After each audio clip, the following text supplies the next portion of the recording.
Buenos días, mi nombre es Miguel Ángel Fernández, soy cursante de posgrado de especialización en Derecho Procesal Civil en la Universidad Bicentenaria de Aragua. Hoy vamos a conversar acerca del derecho probatorio, la prueba, concepto, noción, las características, las diferencias probatorias en materia penal y en materia civil y la prueba electrónica en el proceso civil como garantía del derecho a la defensa en Venezuela.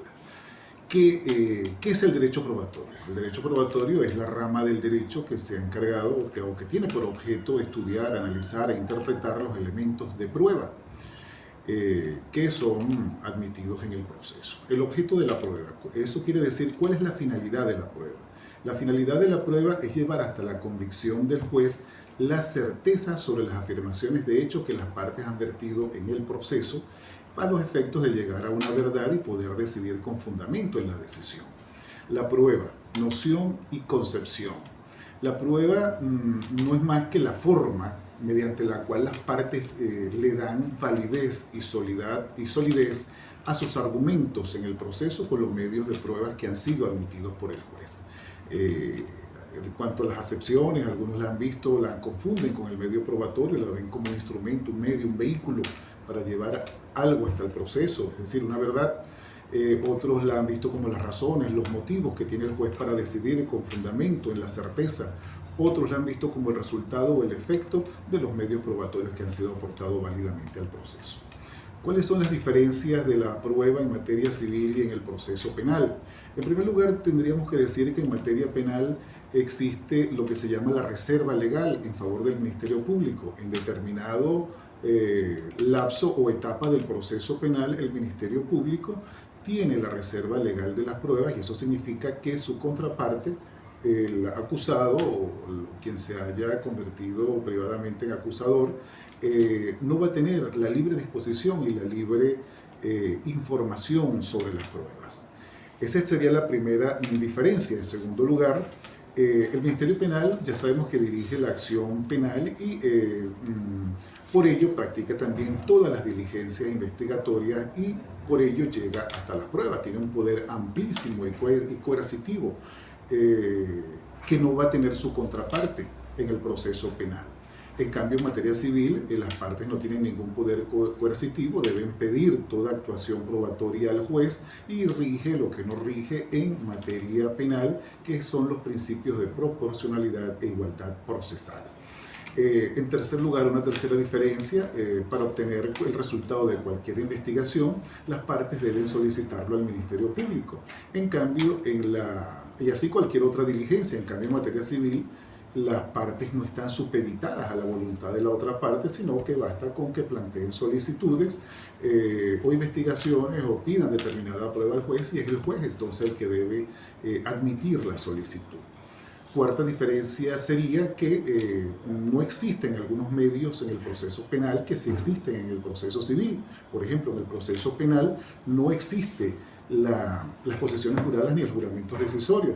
Las posiciones juradas porque sabemos que en el proceso penal nadie está obligado a declarar contra sí mismo y no puede ser obligado a hacerlo tampoco. En materia civil, en cambio, es una carga procesal que tiene que cumplir aquel contra quien se promueven las posiciones juradas. Es decir, si está obligado, tiene una carga procesal que si no lo hace, obraría en contra de él de absolver las posiciones juradas que le estampe su contraparte y por supuesto también su contraparte tiene que cumplir con la condición de reciprocidad.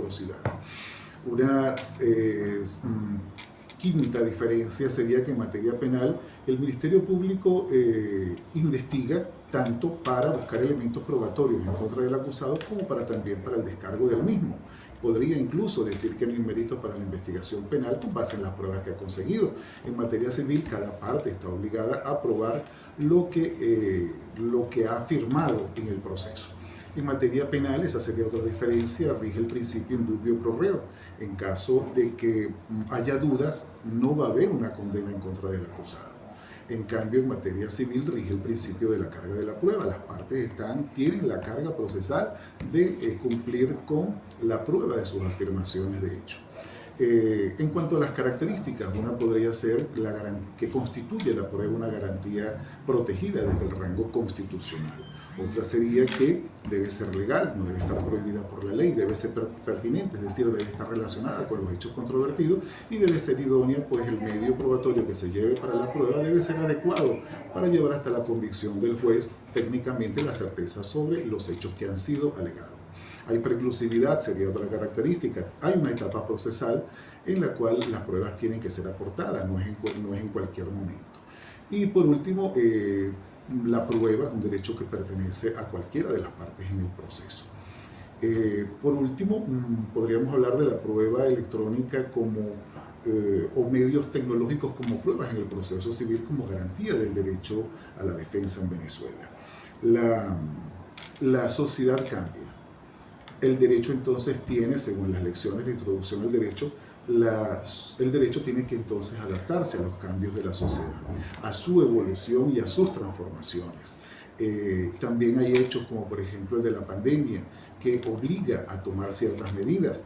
En época de pandemia, por ejemplo, la prueba electrónica y los medios tecnológicos, la vía telemática, sirvieron de mucho para poder garantizar una justicia material, una justicia expedita, es decir, una justicia que cumpliera con todos los principios constitucionales. Es así entonces como entra en juego la prueba electrónica. Los medios digitales entran en prueba.